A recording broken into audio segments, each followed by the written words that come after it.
Sige po, tayo po tumayo para po mag-pray po tayo. Yes, Lord.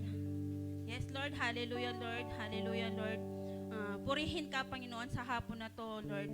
Maraming po salamat, Lord. Banal Espiritu, we welcome you, Lord. Maghari ka sa bawat isa sa amin, Panginoon. Lord, I pray, Lord, na mag-saturate ang bawat isa, Panginoon, sa oras na to, Lord. Marami po salamat, Ama. Lord, itinataas ko, Lord, lahat ng mga tumatayo dito, Lord, lalo yung mga musician, Panginoon. Salamat, Lord, sa kanilang mga buhay, Panginoon. Lord, continue to bless them, Panginoon. And Lord God, ang aming mag-share ng Word of God, Lord. Lord, bigyan mo siya ng wisdom, Lord. Wisdom, knowledge, Lord, para, Lord, maituro ng maayos yung mga salita, Panginoon. Marami po salamat, Panginoon. Sa iyo po ang papuri na may pasasalamat sa pangalan ng aming Panginoon Jesus. Amen. Amen. Sige po, purihin natin ang Diyos sa gabing ito. Hallelujah.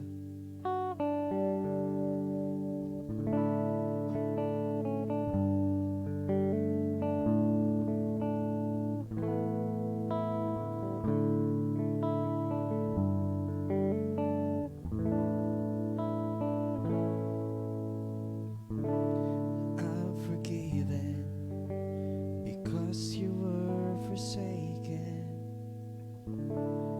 I'm accepted. You were condemned. And I'm alive and well. Your spirit is within me. Because you died and rose again.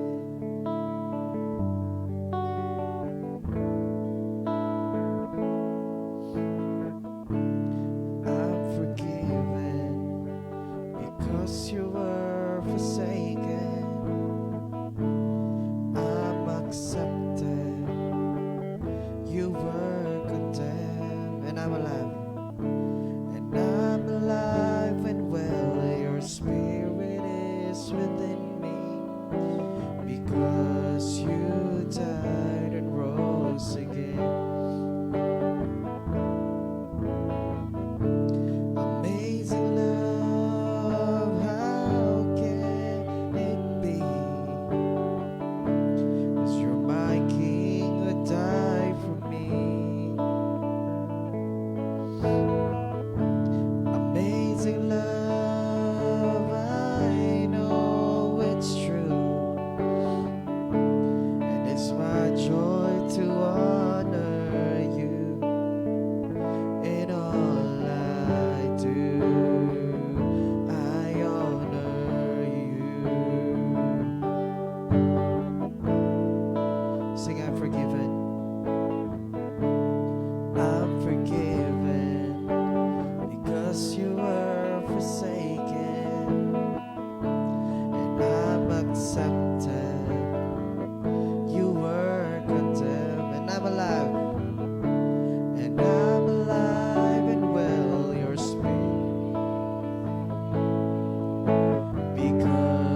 honor you today, O God.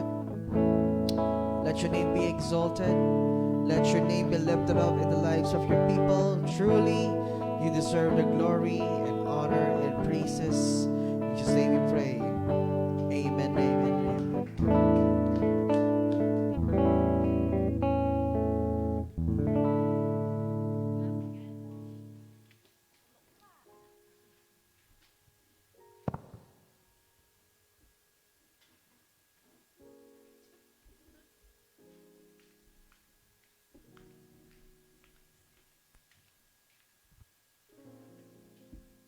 Sige po, let us pray for the offering. Yes, Lord. Thank you, Lord God. Maraming salamat po, God, sa offering na ito na I declare and decree, Lord, papalitan ito ng siksik, liglig at umaapo, God. I declare, Lord, protection, prevention, abundant life, po, God. Thank you for your love. Thanks for everything. In the name of Jesus, amen.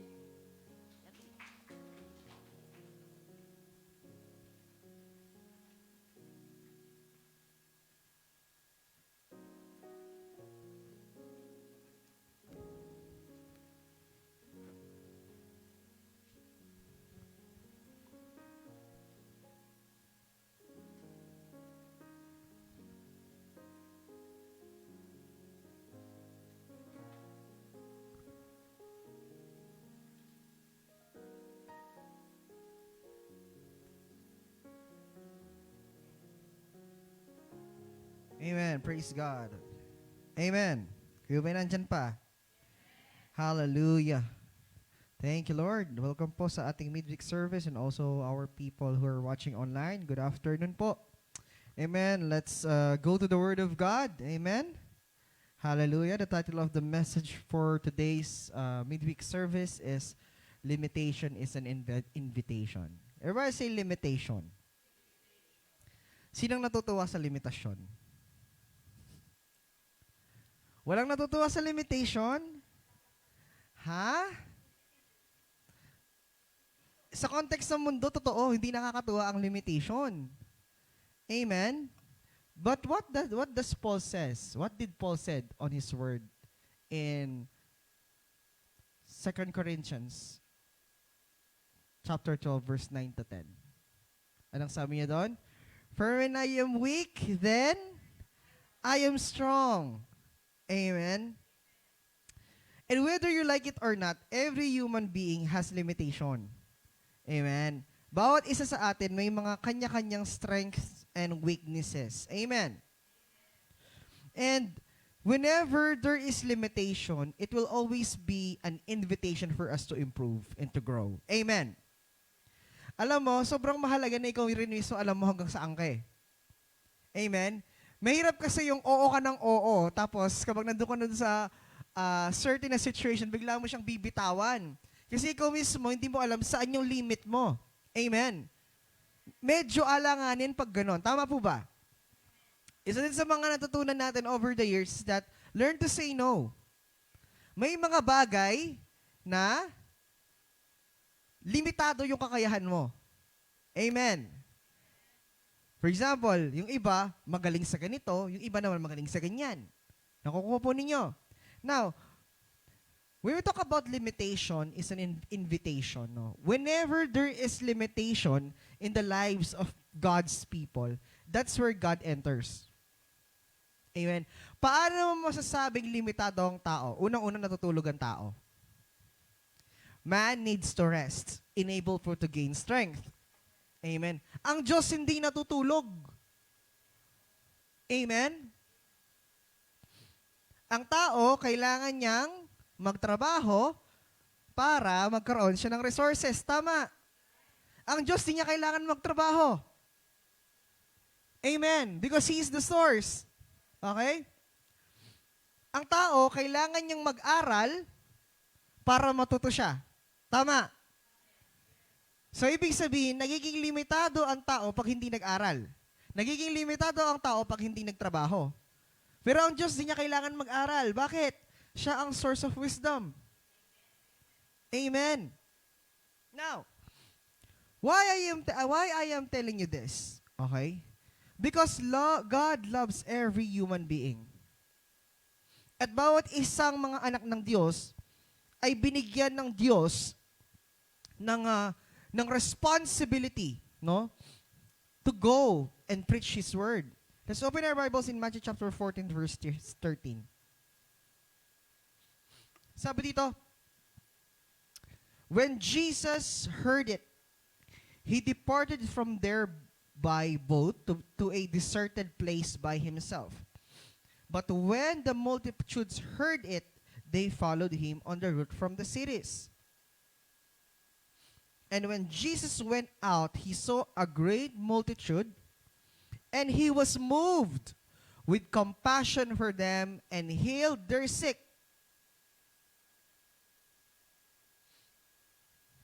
You know, this applies to the visions of our house and the role that you are about to play in this vision.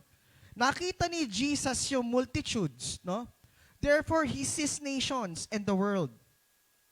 Ang Diyos po natin ay hindi maliit na Diyos. He is the creator of heaven and earth. And He loves every human being. Bakit? Kasi every human being has a value in God's eyes. Amen. Because they were created in His image right after His likeness. Alam niyo po, when God sees multitudes of crowds, when God sees your city, it does not look at it by percentages through mathematics. No? When God sees you, when God sees people, He doesn't look it by percentage. Okay? Ganito ang Diyos, kapag merong isang taong hindi nakakakilala sa Kanya, hahanapin niya yon. He said in His word that He is willing to leave the 99 just for the one flock that is missing. Amen? Ganun ang Diyos. Hindi siya sa majority. God is not like that. Hindi siya dun sa kung sino yung mas marami, okay, mas maraming natira, sige, stick ako dyan. Hindi ganun ang Diyos. When God saw one missing, He will leave that 99 to find that one that is lost. Ganun ang Diyos. Amen po ba? If one person there does not know Him and is hurting and suffering, God will leave the 99 and go find the one. Amen. Sabi mo sa sarili mo, Lord, I'm unworthy of your love. Sabi mo sa sarili mo, no, because your God and my God is willing to leave the 99 just for you. He's willing to leave the 99% just for the 1%. Amen. But, of course, no, we need to understand that sin is still a sin. Amen. Even though na meron tayong mga technological advancements, mga phones that are smarter, cars na mas mabilis, ang sin ay kasalanan pa din. Ang kasalanan ay kasalanan pa din. Nag-i-improve ang technology, pero yung sin, hindi nabawasan yung pagiging sinful niya. Amen. Nag-improve yung mga cellphones, nag-advance yung technology, merong mga Android phones, smartphones, dati mobile phones ang tawag. Tama? Nokia 3315, Nokia 6600, Nokia N-series. Ang tawag dati mobile phones. Ngayon, it's no longer mobile phones. Ang tawag smartphones. Because your phones have artificial intelligence. May AI na sila. So they are work smarter. But it doesn't mean that sin became lesser sinful. Okay? Sabi nga, ang kasalanang malaki, kasalanang maliit, kasalanan pa din. And the devil did not stop being the devil, and demons have not stopped tormenting people up to this present time. How the devil tormented people on the early generations, it is still happened today. And what's happened it is much worse. Amen. Sickness still kill people, tama. Okay? Addictions still steals from people. And this depression and anxiety still destroys people. Amen. Ganun pa din yung nangyayari sa generation na to eh. Amen po ba? It doesn't necessarily mean that it is legally correct. It's also biologically correct. Amen? Like what is happening right now, the Soggy Bill. Yung sinend ni ano. Parang hindi mo kayang, bilang isang magulang, wala kang karapatang i-determine yung gender ng anak mo, which is yun ang unang-unang tinuturo natin. What is your name? Are you a boy or a girl? Tama. Yung ibang bansa nag-ooperate ng ganyang klaseng operation, hindi daw responsibilidad ng magulang kung i-determine yung gender ng kanyang anak. Ang bata daw mismo ang mag-figure out nun. Kapag daw naramdaman niyang babae siya, babae siya. Pag naramdaman niyang lalaki siya, lalaki siya. Kapag ba naramdaman kong 60 ako, 60 na ba ako? Meaning, you cannot significantly change your gender. You cannot significantly change your age. It doesn't mean it's legally accepted, it's biologically correct. Amen. Look how sinful it is. Going beyond the norms. Amen. Because alam nyo, mga ganong klaseng sinful acts, because only God is the solution through His Son, our Lord Jesus Christ. That is why when God looks at you, at our generation, He is moved with compassion because He is our Father. Alam nyo, minsan, we need to understand that God has so much compassion with His people. Let us not have the view of a Christian who can label people, but the view of the Father towards our cities. Let us not think like the disciples did, but like Jesus who had compassion on the multitudes. No? Tandaan niyo po natin, we have a responsibility to play. And we had been placed in different industries. We had been placed in different places to preach God's word. Now, the scripture says the multitudes had compassion, saw the multitudes. The scripture says Jesus saw the multitudes, had compassion on the multitudes, and healed the multitudes. Therapists, doctors, and medicine all have limits. Totoo po ba yun? May limitasyon ng mga therapists, may doctors, and the medicine. May limitasyon yan. Only your Creator can fix what is broken. The broken glass, okay? Only the Creator can able to fix that. Okay? Okay, pwede mong i-fix yung glass, sira yung baso. Pwede mong ayusin, tama? Pwede mong ayusin? Yes, you can. Okay, pero hindi siya ganun katibay. Hindi maaalis yung lamat. Only the Creator, kung dadalhin mo yan sa gumawa, tutunawin niya ulit yan at gagawa siya ng bago. Amen. Only Jesus can deliver the captives. Okay? Alam niyo po, you can have a program on your computer that tries to control your urges, but only Jesus can help you be delivered from them. Alam niyo, you can go to different psychiatrists and psychologists enable for you to understand what you're feeling. Okay? Pwede ka pumunta sa mga psychiatrists para ma-deal yung mga feelings mo, pero kay Jesus ka lang makakahanap kung paano ka magpapatawad. You can talk to people to release your feelings, your anger, your anxiety, your sadness. Di ba meron tayong mga taong pinagsasabihan ng ating mga nararamdaman? But that person cannot help you in forgiving. They can tell you forgive, but only Jesus, only through Jesus, where you can do through forgiveness. Amen. The world tries to help you manage your sin, but only Jesus deliver us from it. Alam nyo, ang ginagawa ng mundo is to manage yung kulang. When you're sick, they will going to manage your sickness. Okay? When there is sin, they're going to manage your sin. But only Jesus, temporal. Tama? Kapag meron kang ginawang mali, temporal, magbibigay ng solusyon ng temporal. Ma-manage niya eh. Parang i-neutralize niya. Pero yung magdi-deliver sa'yo, hindi ang mundo. It's God. Only Jesus can deliver you from that kind of sin. That's why true change happens when you encounter God in your life. The world cannot change you. The world cannot change you. Yung buhay mo, yung ugali mo, only to Jesus where you can find true change. That's why you've been called born again.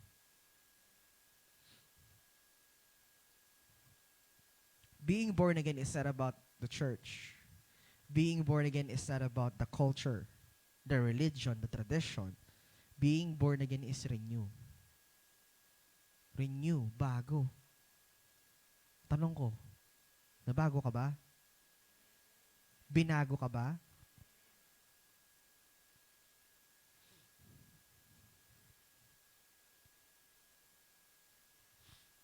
Alam niyo po si Jesus hindi na-outdate. Tama? What He mentioned, He is the same. Yesterday, today, and forever. Past, present, future, He's the same. He will never be outdated. Because although may mga advances sa technology, medicine, science, no? Pero, na-outdate yung mga yan. Tama po ba? Yung mga tapal-tapal nung araw ngayon, di na applicable. Tama? Di ba? Oh. Ngayon, mauntog ang bata, may bukol na malaki, CT scan, MRI. Tama? Di ba? Tayo, mauntog tayo, ginaganyan lang natin yung baba natin. Di ba? 1 plus 1, 2, okay ka pa. Gusto lang ng mga magulang natin, ayaw tayo mabobo. Di ba kapag nakakabobo daw pag nauntog ka, kaya ka pinapaganon yung baba mo, kanya na yung baba mo. Ano? Totoo, kasi ayaw ka nilang mabobo. 1 plus 1, 2, ako duguan na ako ha. Ganyan lang yung baba ko. 1 plus 1, 2, okay ka pa, sige, laro. Tama. Na-outdate. Ngayon yung mga alam niyo yun? Alam niyo yun? O, di niyo alam. Di niyo na naaalala. Di ba? Batuhan kas, basta kapag tanamaan yung ulo, gaganon. Kanya na yung baba mo. Dakanta.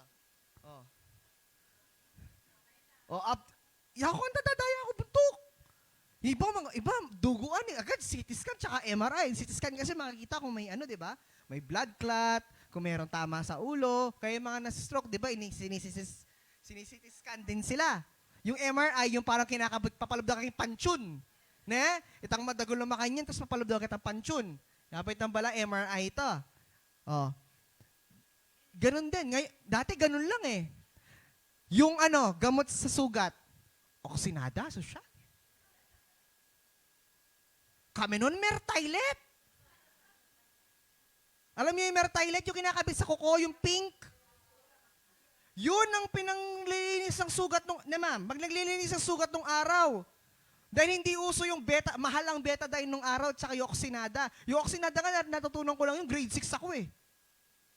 Alam niyo yung Mertailet, yung kinakabit sa kuko, yung kulay pink, pag binuhos sa sugat mo yon, papatak yun. Pag binuhos sa sugat mo yan, parang humihiwala yung kaluluwa mo sa sobrang sakit. Tapos, ang matindi pa doon, kaya nung mga bata kami, ayaw namin ng susugat kasi gagawin nila, hihipan pa nila. Uulit ka pa.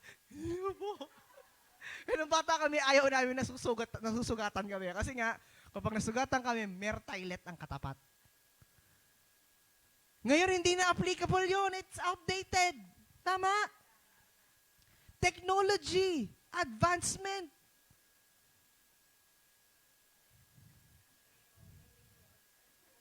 Amen. Bulong bayabas. Pati masakit siya, minum kang bulong bayabas. Di ba? Pag bagong tuli ka, bulong bayabas. Panlanggas. Ngayon, hindi na yata yung outdated na yun. Kami noon, kapag may lagnat, dahon ng mangga. Pinapaligo. Today, it's no longer applicable somehow. Why? Because it's already outdated. Amen. But your God, it will never become outdated. Jesus will never be outdated. Amen. Jesus had compassion on and healed the multitudes, but there was something He could not do without His disciples. Feed the multitudes. Now, let's talk about the limitation of convenience. Okay? Let's talk about convenience na. In Matthew chapter 14, verse 15, sabi dito, when it was evening, his disciples came to him, saying, "This is a deserted place, and the hour is already late. Send the multitudes away, that they may go into the villages and buy themselves food." Sabi dito, kung makikita mo, it's a good idea to, ang tawag doon, to allow the multitudes to eat. It's a good idea. Okay? But it was based on convenience, not on compassion. We have to be careful, dear folks, as the body of Christ, not to make our church capacity and convenience an idol. You make your convenience an idol when you delay revival because of it.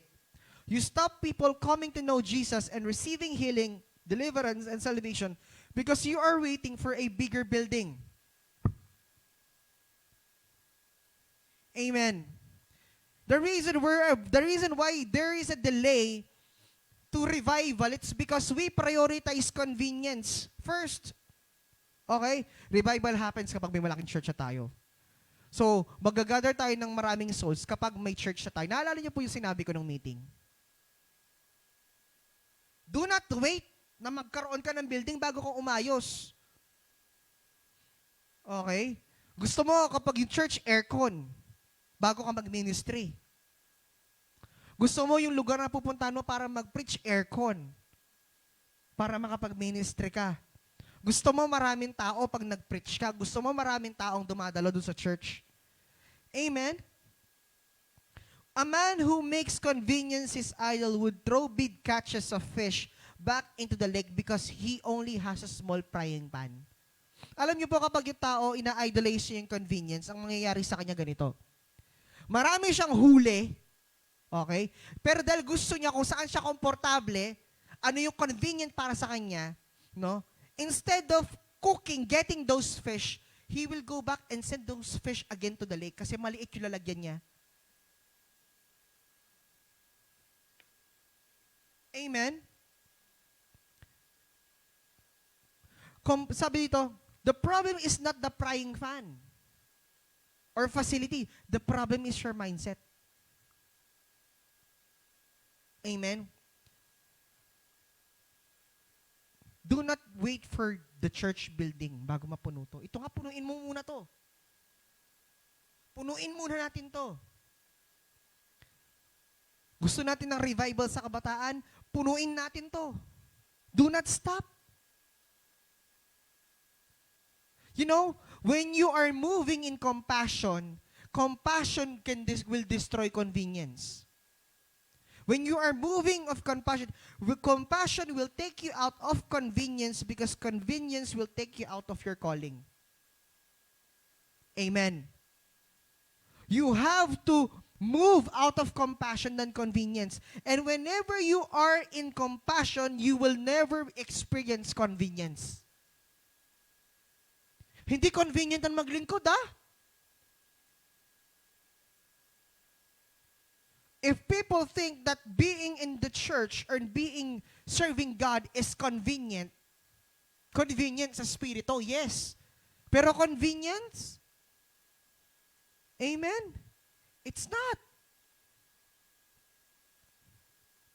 Nakukuha po ninyo. If you decided to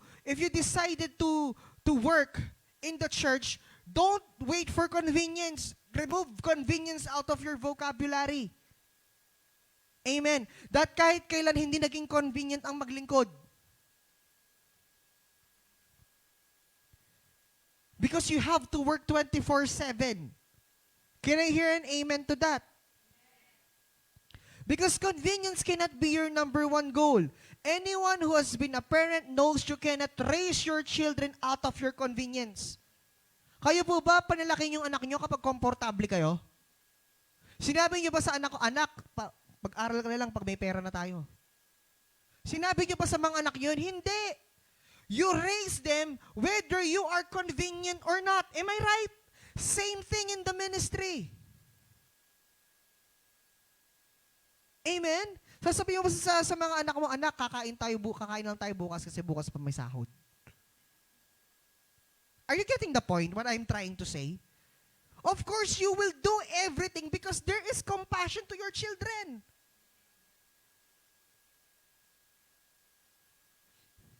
Amen.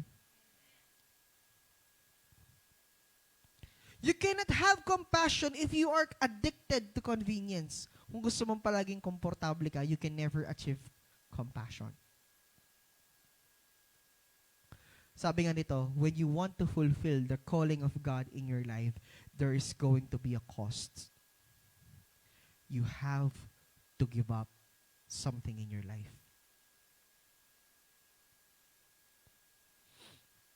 Amen. Kapag nagbabacktrack akong ganun, sabi ko, kung hindi ako pastor ngayon, baka mas maaga akong nagpakasal. Baka maganda yung position mo sa kumpanya, you are earning good salary, much better salary. Perhaps you have your own house, you have your own car, something like that. No? Yung mga kasabayan mo, okay din sila, halos nakakasabay ka sa mga kasabayan mo. Okay, that is somehow yung buhay mo kung hindi mo pinili ang Diyos. But when you choose God, you have to give out all those. Give up mo yun. And you choose to follow God. While others are enjoying doing gimmicks, us people who are working are busy sharing the gospel. While other people enjoying vices, drinking alcohol, cigarettes, vape, the people of God are sharing God's word, going to RRMs and sharing the gospel. There is a cost. No? There is a cost. Parang ganito eh. Tulad ng tinanong sa akin ni Ma'am Jera nung two nights ago. Sabi yung ganun. Narinig mo ba sa mag-asawa yung hindi pa daw tapos ang pagkabinata niya? Di ba kapag daw nag-asawa, minsan kaya doon may ginagawang iba kasi di pa daw niya na-enjoy yung pagiging pagkabinata, tapos yung pagkabinata niya at pagkadalaga niya. Tama po ba? But, ito yung sinagot ko sa'yo. Huh? Ganon. Alam nyo, pag nag-asawa ka, kalimutan mo yung buhay ng pagiging single. You have to forget the life of being a single because you are no longer single. You have to remove the vocabulary of single pang nag-asawa ka. Huy, hindi ka dalaga, hindi ka pinata. May asawa ka. Amen. You have to remove that. And then sabi yung ganon, did you feel being restricted nung nag-asawa ka? Personally, ako hindi ko naramdaman eh.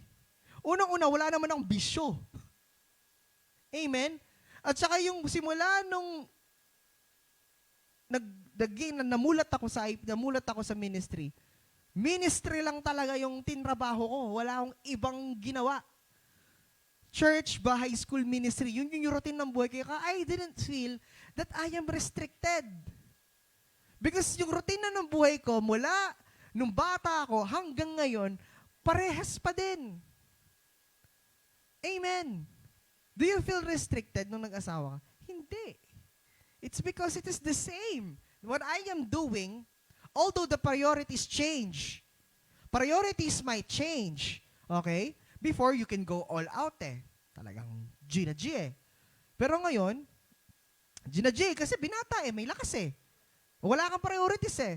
Pero kapag may asawa at anak ka na, gusto mo agad umuwi. Kasi may naghihintay sa'yo. Amen? Kung dati yung priority mo is God, ministry, then your parents, and then your girlfriend, pag nag-asawa ka, to be God, family, then your ministry. Your family will always be the second. Amen? Nagkakaiba ng priority, pero yung routine hindi nagbabago. Okay? Nakukuha po ninyo. No, so, sabi ng ganon, it is very impossible for you to fulfill your calling of God in your life, and because there's a cost that you have to pay. Amen? Okay. Maaring hindi mo, kasi alam niyo po, iba ang buhay sa provision. Iba ang buhay sa provision. Paano ba yung provision? No? Parang yung buhay ng isang Kristiyano is nabubuhay siya dun sa dumarating na hindi niya alam saan nanggagaling. Meron nagpo-provide para sa'yo. Ganun ang buhay ng Kristiyano. Hindi siya hard-earned money. It is a provision of the King. It is a God-given blessing. That is the difference between a hard-earned, okay, pinagtrabahuhan mo yung pera mo, okay, sige, malaki nga isang pinagtrabahuhan mo yan. Pero sa provision ng Lord, hindi mo pagtatrabahuhan kung saan darating sa'yo. Ganun ang provision. Amen. Jesus' compassion for the multitudes caused him not to be addicted to convenience. Convenience is not bad, but don't let convenience rob of your calling. Hindi masama ang maging convenience. Convenience can also equate to satisfaction. Hindi masamang maging convenient, no? Pero wag nating hahayaan na i-rob ng pagiging komportable natin o yung pagiging convenient sa atin, yung calling natin na kailangan nating i-fulfill. You cannot be mature and be addicted to convenience. The first thing the love of God does in your life is to break you out of your convenience. No? Imagine mo, what if si Jesus, hindi siya na-move out of compassion, na-move siya out of convenience? Di siya nagpapako sa krus. Masakit. Ako bisa. Sakit yan. Matay ako bisa. Right? That's convenience. Tama. Convenience parang, okay. Okay lang ako. Amen? Ayoko. Masakit yan eh. Ayoko pumunta. Natamad ako eh. Busy ako eh. Can I hear an amen to that?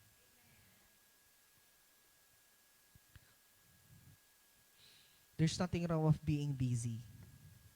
Amen? There's nothing wrong of being busy. Pero, gusto ko ding ipaalala sa iyo mga kapatid, na Kristiyano tayo. Nag-decide tayong sumunod sa Diyos. Amen. Nag-decide po tayong sumunod sa Diyos. Nag-decide po tayong mag-obey sa Kanya. Nag-decide po tayong sumunod sa Kanya. Therefore, kailangan nating gawin yung bagay na dapat nating gawin. Amen.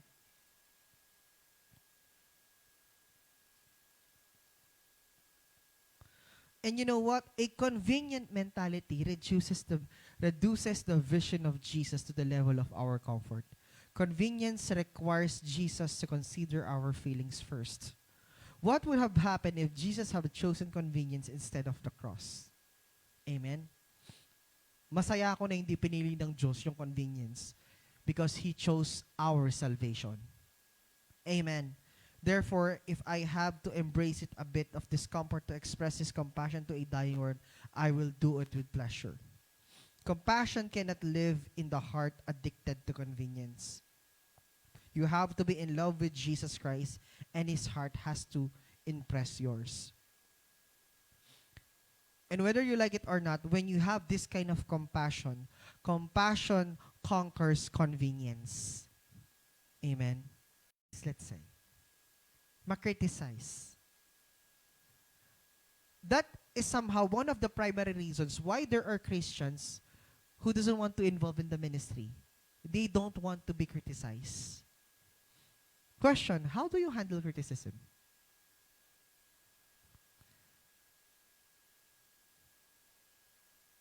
How do you handle criticism? How do you handle toxic people? Huh? How do you handle toxic people?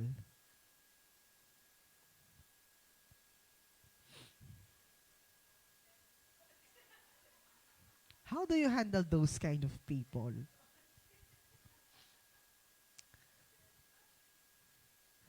Personally, this is how I say it. Personally, it's not worth our time to think about it. It's not worth of our time to think about it, right? People of God, hindi siya worthy pag-isipan. Hindi siya worthy na alalahanin. You know, criticisms are speculations. are assumptions. Right? Like for example, if Cha pass by, binati ko siya, di niya ako binati. Sabi ko sa kanya, sama na ugali nun ah. Sino ba siya? Suplada na. Bayare ba? Hindi mamansin. Right? That is a speculation. But if you're going to have a deeper understanding or you will maximize or widen your understanding, you might think about it na baka bad trip lang siya nung araw na yon. Or baka hindi kanya napansin. Or wala sa mood. Baka may underlying reason. So hindi pwedeng mag-speculate. Alam mo, the reason why there are broken relationships right now is because of speculation. They are always do assumptions to individual. Kayo po binibigyan ko kayo ng ng warning. Okay?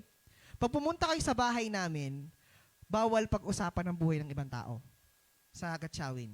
When you visit us, ang rule sa bahay, you are not allowed to talk about the lives of other people. Number 1 rule sa bahay yon. Unang-una, hindi natin dapat pag-usapan yon unless hindi tayo involved. Okay? Pwedeng pag-usapan, pero dapat involved ka. Pag di ka involved, it's not worth our time to think about it. Alam mo, kaya makanya niya. Kung involved ang church, definitely. Involved ang ministry, definitely. Kailangan pag-usapan. Pero kung katsenahan niya mo, right? Speculation. Ito, alam niyo anong danger ng speculation? Halimbawa, ako, bad trip ako kay Charlize. Ngayon, yung pagiging bad trip ko sa kanya, sinabi ko kay Ma'am Shi. Ma'am Shi, alam mo si Charlize, napakasuplada niya dito, binati niya at pinansin. Porke mo ba yung riban, then nakapapansinan. Halimbawa, yun yung na-feed sa kanya. Okay. Darating pagkakataon na deal na ayos kami ni Charlize. Ikaw naman ngayon may problema sa kanya. Bakit? Yung image.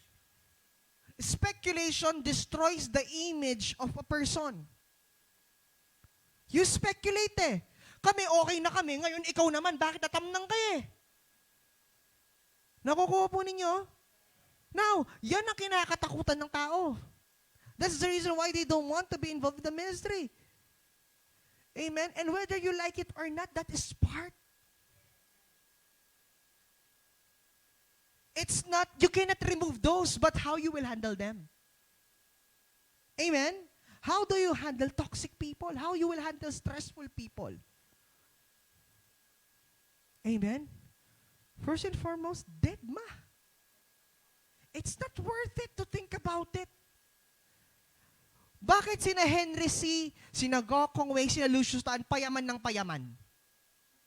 Nakita niyo silang sumagot sa mga magazine at saka sa interview ng mga issues nila.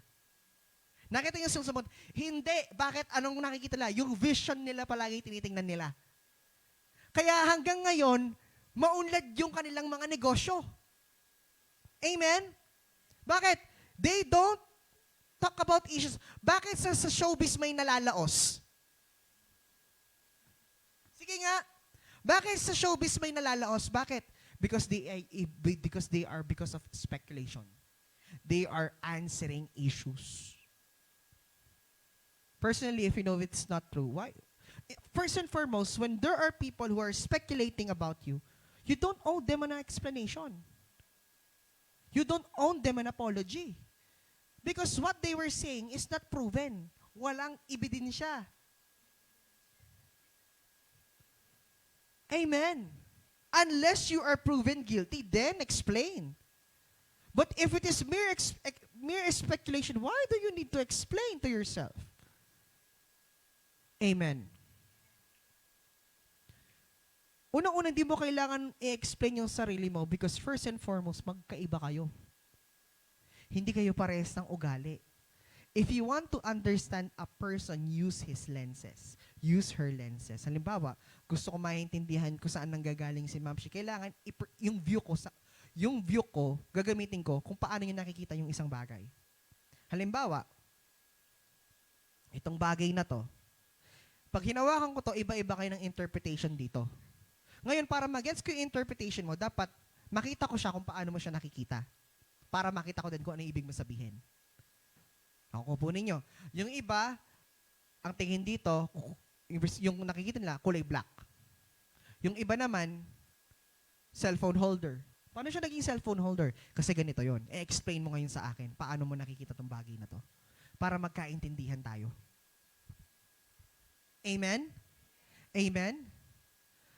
Kaya mga kapatid, sa Panginoon, okay?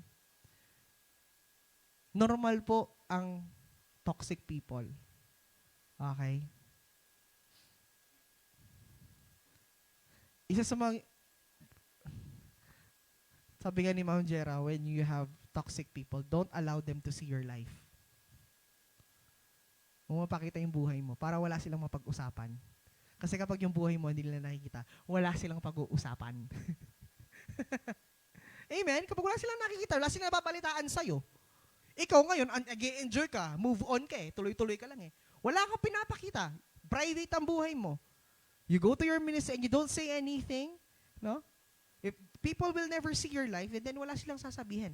Tandaan nyo to, don't give them the joy of talking things about you because they can see your life. Yung magugulat na lang yung mga yun, mababalitaan nila na, oy, ikay, makaninina pala. Amen? Amen? When you are, when you are moved into compassion, you don't think about those things anymore. You don't think about those things anymore. Because first and foremost, ang nakakaalam kung ano yung mas dapat ikaw at ang Diyos. You know what's best for you and you know what God thinks about your life. Kung ano ang best para sa alam ng Diyos kung ano yung makakabuti sa iyo at alam mo kung ano yung makakabuti sa iyo. Can I hear an amen to that? Ngayon, in Matthew chapter 14 verse 16, sabi dito, di ba sa verse 15 ang ginawa ng mga disciples, pinaalis sila para humanap ng pagkain. Ngayon, ang ginawa ni Jesus ganito. Matthew chapter 14 verse 16, they do not need to go away. You give them something to eat. Dito papasok yung a limitation is a time for innovation. In your limitation, God is saying we can work together. I am the solution. Our limitation is an invitation for God to do a miracle. God will do this miracle when we submit instead of making excuses. In your limitation, what if instead of coming up with an excuse for why nothing can happen in your life, you actually find some faith. What you have might not be enough in your hands, be it is just enough in the hands of the Master of our Lord Jesus Christ. When there is limitation, that's the time or opportunity for Jesus to move. Limit. You have reached your limitation. Ibig sabihin, hanggang dun na lang ang kaya mo. Now, enable to extend that, it's God's moving hands na ang bahala. Amen? It's the working hand of God. That's why somehow limitation is good. Kasi yung mga bagay na hindi mo kaya, Diyos ang gagawa para sa'yo. Amen? Now, stress doesn't produce the supernatural. Okay? Kaya nga sabi dito, in Matthew chapter 14 verse 17 to 18, anong meron tayo? 5 loaves of bread and 2 fish. Okay? 5 rebisko, apong at 2 tuyo. Sabi niya, He said, bring them here to me. Alam nyo, ang stress po ay hindi nakakapag-produce ng miracle. Alam nyo po kung ano yung nakakapag-produce ng miracle? Surrender. When you surrender yourself to God, it produces miracle. Stressing over the fact that you have a very little, complaining that God didn't give you enough, and comparing your little with somebody else doesn't produce miracles. Lord, kadita ka naman? Bakit yo? Kadakal. Ingka ako na yung karitak. It doesn't produce miracles. Ito pa ha, tears do not produce miracles. Sige po, sige na po, dinanyo ko po. Mga kalunos, yap. Tears do not produce miracles. Not complaining And surrendering what you have to Jesus produces miracles. Surrendering, believing to God, produces miracles. And it's very hard to do that. Somehow. You know, nangungusap yung sitwasyon, pero pipiliin mo ang Diyos at tiwala ka sa Diyos. And alam mo yung nandun ka doon sa 50-50 na situation, pag hindi nila sinagot ni Lord, yari ka. At pag sinagot niya naman, congratulations. Nandun ka doon sa verge na ganun yung buhay eh. Right? Pero yun eh. Will you trust God if it is a life and death situation? Would you still trust God? Can I hear an amen? God isn't looking for a lot. Di siya tumitingin kung marami. The supernatural is God adding His super to your natural. Ang ganda nun. The supernatural is God. So what you can attain only the natural. God is supernatural. Enable for your natural to become supernatural, He will add a super in that natural.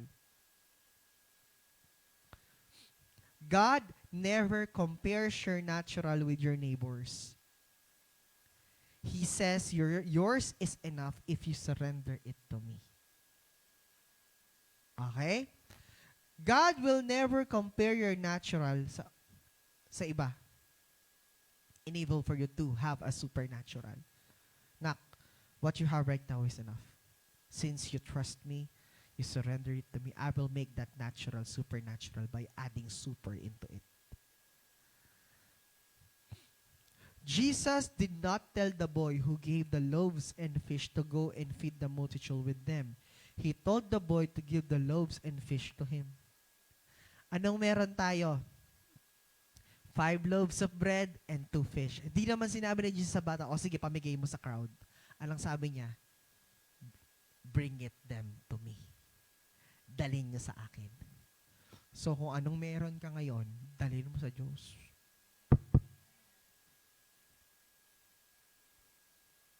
Gusto mo multiplication? Anong meron sa'yo ngayon? Bigay mo sa Lord. I-surrender mo sa Lord. Amen. Ano yung prayer mo? Ano yung gusto mong mangyari sa buhay mo? Ano yung dala-dala mo ngayon? I-surrender mo sa Lord. And God will answer that. I tell you. Can I hear an amen?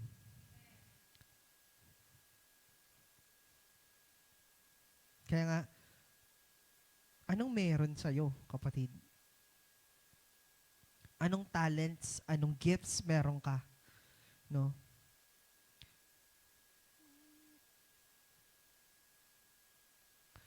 It is important you realize you are not serving people. When you are serving people, you are pleasing God.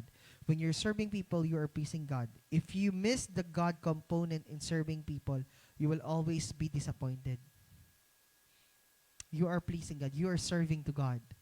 Amen. Whenever you serve to people, kapag merong kulang, madidisappoint ka. Tama po ba? Ano example? Sumasayaw ka kasi gusto mo palagi ka napapanood ng marami. Eh, what if konti yung nanood? Disappointed ka. Oh. Kaya ka nag-church kasi gusto mo marinig yung paborito mong preacher. Eh, what if di siya yung preacher? Disappointed ka. Amen. Oh, hindi pinakanta yung paborito mong kanta. Hindi pinakanta yung dakilang katapatan. Itong kanta, paborito yun eh. Oh, hindi pinakanta yung salamat, salamat. Tsaka yung kay buti-buti mo. Oh. Oh. O di pinakanta yun. Eh di bad trip ka na. Hindi pinakanta kay buti-buti. Burik pa mo ito. Itang patsepakan tayo, tabi bubulang ka. Okay. Ne, nakukuha po ninyo.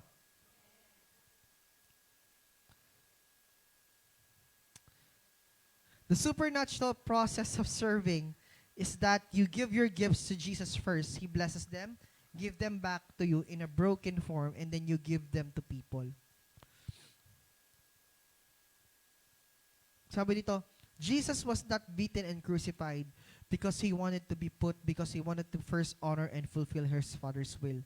Sometimes service and ministry will take you to a Garden of Gethsemane where you honestly don't want to do it and your motivation fizzles out. meron tayong mga ganong moments sa parang nasa Garden of Gethsemane, ginapagawa ng Lord to, Lord, anak, gawin mo to. Lord, di ko kaya. Di ba? May mga ganong moments. Lord, di ako to, di ako to. But you know what? Even though na ganon, it always be, Lord, sige, let your will be done.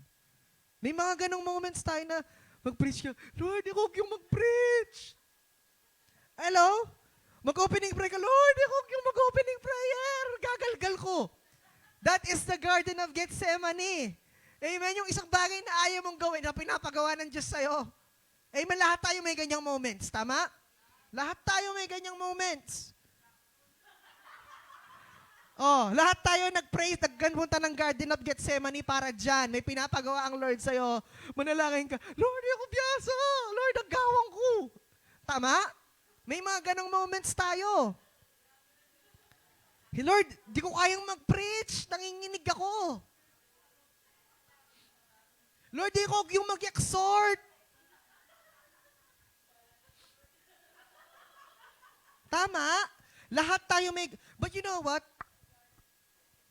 How you will know if you can do it or not? Just say yes. How you will know if you can do it? Just say yes. You know, the first step of breakthrough is by saying yes to God. Amen. Sino dito yung gusto ng bago sa buhay niya? Eh ako pwede magali. Don't say no. Pag may pinapagawang bago ang Diyos sa'yo, kung gusto mo talaga, yes. Alam mo, sabi nga ganun, hindi mo malalaman kung hanggang saan ka, kung ngayon pa lang, kailangan, you should know what will be your strength. No? You just have to say yes to God. Alam niyo po, the reason why there are some Christians who are still left behind at this present time, it's because they don't want to say yes to the Lord. Alam mo, kapatid, sayang yung potensyal. Amen? Kumbaga, kung meron tayong mga potential preachers, hindi nababawasan yung mas madali sa atin mag-expand. Kasi meron kang isi-send. Amen? Can I hear an amen? So, ganun po, no? Ngayon, if your motivation fizzles out, it is because what fuels it is wrong. The wrong fuel for motivation is to be seen to explore your gifts and touch the world. All the motivation is great until you reach the Garden of Gethsemane where you have to do things you don't like. Alam niyo po, kakwento ko, nung una ako nag-worship lead, talagang trauma eh. Ay! Trauma yun. Nung una ako nag-worship lead, Ma'am Josa was 10 times better nung siya yung nag-worship lead kesa nung ako nung una. Nagpakanta ako, Reaching for You, I stand here before. Katugtog ko, kanta ko, sintonado ko. Tapos nagigitara ako nun, tapos out of tune yung gitara. Aroy, Pastor Freddy, Ana. Ay, sabihin ko, trauma ako nun. After nun, Lord, ayoko na mag-worship lead. Kasi very traumatic. Siyempre, yung congregation, hindi makapag-worship kasi sintonado ka. Tapos yung gitara mo, sintonado. Alam mo nun, meron na akong pedal nun. Nagpe-pedal na ako nun. Meron na akong effects. Ay, sabi ko, and alam niyo doon, nung nangyari yon, after that certain incident, first, of course, I am demotivated. Kasi, alam niyo yun, bata ka pa eh. 16, 15 years old. Parang hindi pa malinaw sa'yo, ba't mong ginagawa? You know, little worship leader na ako nun. Pero, hindi pa ako ganun kalalim nun sa pagiging Kristiyano ko. Ayoko na, worship lead, ayoko na, sabi ko ganun. Nakakahiya. Bakit lumabas yung word sa akin yun? It's because of my motivation is wrong. Then sabi naman, hindi, agyo mo yan. Alam niyo, from that moment, yung nangyari na yun, yung traumatic experience na yun, it becomes a fuel for me to improve. Simula nun, araw-araw ako nagpa-practice. From 2010 hanggang 2012, araw-araw ako nagpa-practice sa mag-gitara, tsaka kumanta. For 3 years, tuloy-tuloy ako nagpa-practice. Araw-araw yun, 4 hours a day. Ngayon, hindi na ako mag-practice eh. Pinapractice ko ngayon parang humawak ng bata eh. Yun ang pinapractice. Pinapractice kong magpuyat.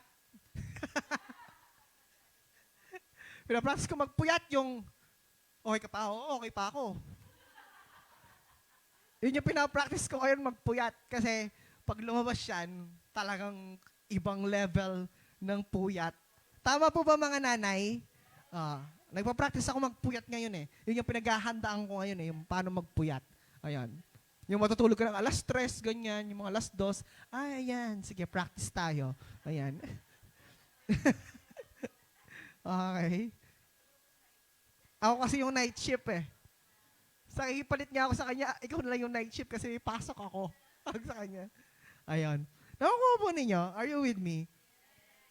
So, don't allow kung ano yung kulang na hindi niyo po magawa, kung ano yung dapat. No? So, meaning, when you have been limited to something, it is an invitation for you to innovate.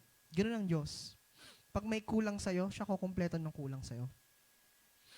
Amen. I have seen a lot of potentials right now in this building. Pero that potential will remain potential if you will not put an act on it.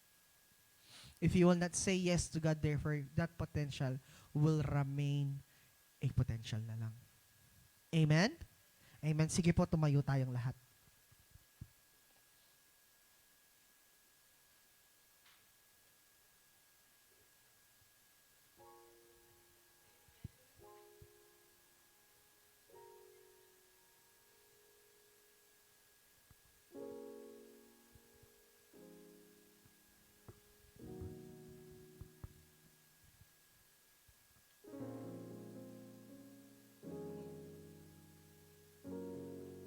Hallelujah. Let us pray. Yes, Lord. Father, in the name of Jesus, we bless your name. We truly honor your name today, Father God. Hallelujah. Lord Jesus, through you, God, you are the source of our strength. You are the sources of everything. Lord, whatever is missing in our life, Lord, through your name, it will be completed. Ano man, Panginoon, ang kulang sa mga buhay namin, through you, God, it will be completed. Lord, we know that we have limits. We have certain limitations that somehow we cannot do. But as what Paul says, in you, God, not our strength, but the strength that comes from you. Lord, if we want to experience supernatural, we just have to surrender what we have right now. We just have to surrender what we can offer to you. Like what you have done, Lord God, in the multitudes of people. Lord, you feed them.